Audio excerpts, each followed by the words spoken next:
Just like in my previous videos about the Big Ten, ACC, and SEC, we will be continuing our series looking at, ranking, and talking about all the starting quarterbacks from a particular conference.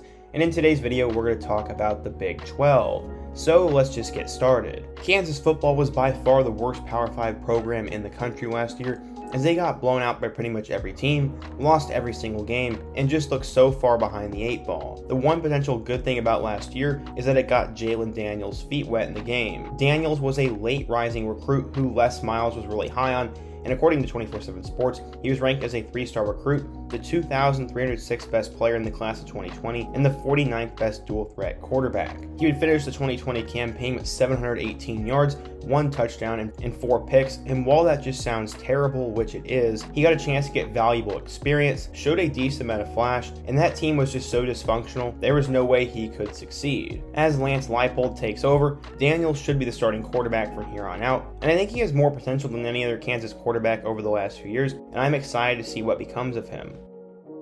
At number 9, we have the only other quarterback without real starting experience, and that'll likely be Gerry Bohanon out of Baylor. Right now, there kind of is a quarterback battle between Gerry Bohanon and Jacob Zeno, but from most of my research, it looks like Bohanon will likely be the starter. He was a pretty big-time recruit coming out of high school, as he was a top player in the state of Arkansas, a 4-star recruit, the number 10 dual-threat quarterback, and the 234th best player in the class of 2018. As a freshman, he would appear in 3 games and occasionally would get on the field. In 2019, as the backup to Charlie Brewer, he'd pass for 187 yards and 2 touchdowns, while also running the ball for 272 yards and 3 touchdowns. He is a true dual-threat quarterback, and in 2020, he only saw 2 games as a backup to Brewer. Dave Aranda looks like he's in over his head at the very moment, and it does not help that he does not have a bona fide starting quarterback. And while Bohanon is likely going to be the guy, and I think he has a lot of potential, I really don't know what to think of him, and if he will even win the job. At number 8, we have Tyler Shough. While I am pretty high on him, and he was a big-time recruit coming out of high school, I don't have a ton of faith in head coach Matt Wells right now, and I don't exactly know how he will fit, so I am a little bit skeptical at this point, and the Big 12 actually has a ton of starting experience, so I couldn't really rank him any higher than this. Coming out of the state of Arizona, Tyler Shough blossomed into a 4-star recruit, and actually originally decided to take his talents to North Carolina. He would later flip to the Oregon Ducks, whereas according to 24/7 Sports, he became a 4-star recruit, the number 7 pro-style quarterback, and the 140th best player in the class of 2018. After redshirting, he would become the backup to Justin Herbert in 2019. Reed passed for a total of 3 touchdowns and 144 yards. In 2020, he would beat out Jay Butterfield and Anthony Brown for the starting job, and while he looked good at times, he also struggled at times. He'd passed for 1,559 yards, 13 touchdowns, and 6 interceptions, but was benched in the Pac-12 championship game against USC. The highlight of the year came as he threw 4 touchdowns against Washington State, and after the job going Brown's way, he decided to enter the transfer portal and go to Texas Tech. He will more than likely be the starter, will have a couple years to get really good there, and has a pretty high ceiling. I'm worried about the weapons, the coaching, and just the overall system he is in though. We'll have to wait and see. Before we get into number 7, let me know a topic I can take a look at next, and also be sure to subscribe, as apparently 84% of you guys are not subscribed to the channel who currently watch my videos, so be sure to do that, as I'd really appreciate it. Up next, we have Casey Thompson. His father was a superstar player at Oklahoma, and his brother Kendall was a big-time prospect as well, and he went on to play for Oklahoma and Utah. Casey committed to Texas and was a huge name on the recruiting trail. According to 24/7 Sports, he was the 14th ranked dual-threat quarterback, a 4-star recruit, and the 291st best player in the class of 2018. So far, he's played in 7 games total, and has primarily been the backup to Sam Ehlinger. He finally showed out against Colorado in the Alamo Bowl, and the hype for him has begun. Some say he is a sleeper Heisman candidate, and is battling it out with Hudson Card for the starting job. I like him, and I think he will win, but he has only had 1 good game in his career, and it's hard to rank him any higher than this right now. At number 6, we have West Virginia quarterback Jarret Doege. He grew up in Lubbock, Texas, and was not a huge name himself on the recruiting scene, but his brother was a big-time player at Texas Tech. He ended up deciding to go to Bowling Green because of his familiarity with that staff, and was ranked as the number 55 pro-style quarterback, a 3-star recruit, and the 1,546th best player in the class of 2017.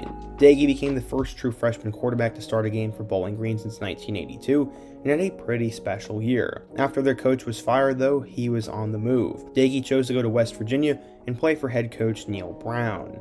Austin Kendall would be the starter going into the season, but Daggy would appear in 4 games and would start the final 3 contests, and he would finish with a 2-1 record. He really made a name for himself as they won a game against a ranked Kansas State squad. He was named the starter going into 2020 and had a great season for the most part. He finished the 2020 campaign with 2,587 yards passing, with 14 touchdowns and a 64% completion percentage. Many see him as a breakout candidate, a fringe top 25 quarterback, and someone who can move up higher on the list. But for the most part, a lot of college football fans are unfamiliar with him.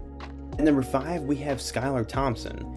He grew up in the Kansas City, Missouri area and was a pretty big name on the recruiting trail. He'd eventually blow up and commit to Kansas State, and he'd actually do this on Mother's Day to honor his family. He was sold on Bill Snyder and what Kansas State had to offer, and he was excited to get to the Little Apple. According to 24/7 Sports, Thompson was a 3-star recruit, the number 10 dual threat quarterback, and the 416th best player in the class of 2016, and some sites did list him as a 4-star recruit. He would start 4 games as a redshirt freshman and has basically been the starter ever since. He has passed for over 5,000 yards and 30 touchdowns in his career, while also running for over 1,000 yards and 22 touchdowns as well. He is a super senior, has beat Oklahoma twice, and will have one more chance to have a great year in 2021. He's a veteran guy who has produced in his career, so it's hard not to have him in at least the top 5. Let's see what happens.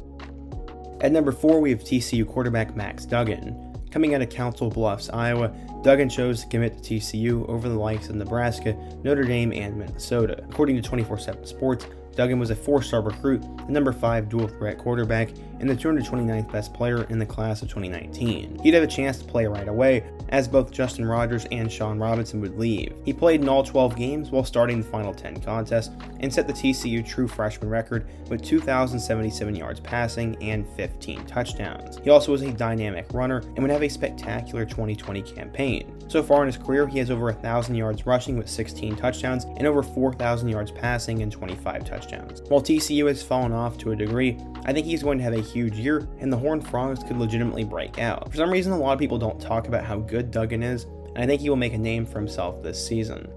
At number 3, we sort of have a wild card, and that is Spencer Sanders out of Oklahoma State. Coming out of Denton, Texas, he committed to the Cowboys over the likes of Penn State, Ole Miss, and Texas A&M. According to 24/7 Sports, Sanders was a 4-star recruit, the number 8 dual threat quarterback, and the 171st best player in the class of 2018. He'd end up redshirting, and then he became the starter in 2019. He set an Oklahoma State freshman record by passing for 2,065 yards and was the Big 12 newcomer of the year. He came back in 2020, and Oklahoma State had pretty high expectations. He would end up suffering an injury though, and was kind of a disappointment, and true freshman Shane Illingworth stepped in and played well, and at times some thought he was the better option for the team. Sanders was solid, but he didn't take that sophomore jump many expected, and his decision making was pretty questionable. I am going to give him the benefit of the doubt though going into 2021, and he has the potential to be the 3rd best quarterback in the conference, and one of the better players in the country if he can put it all together.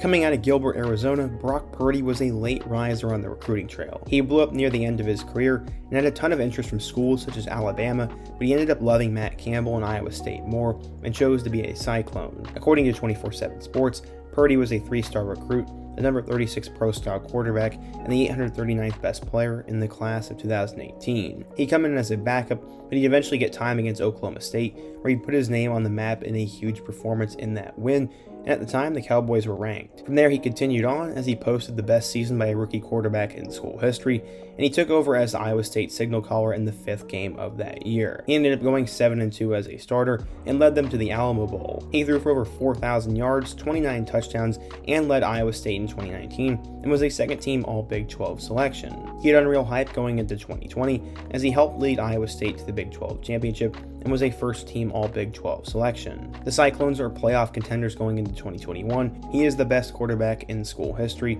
and he'd be number 1 on this list if not for an Oklahoma guy.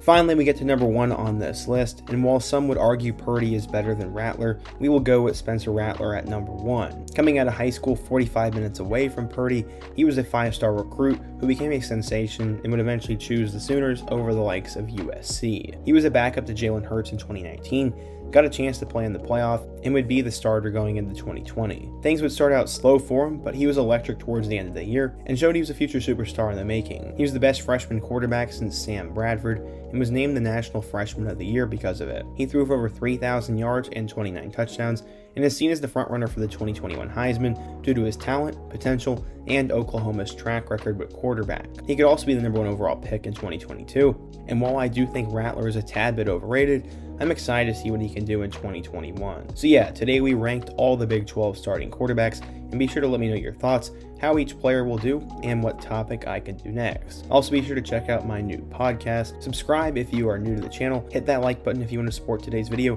and check out all my other videos, including my video that ranks SEC starting quarterbacks. I hope to see you guys again soon, but until next time, peace.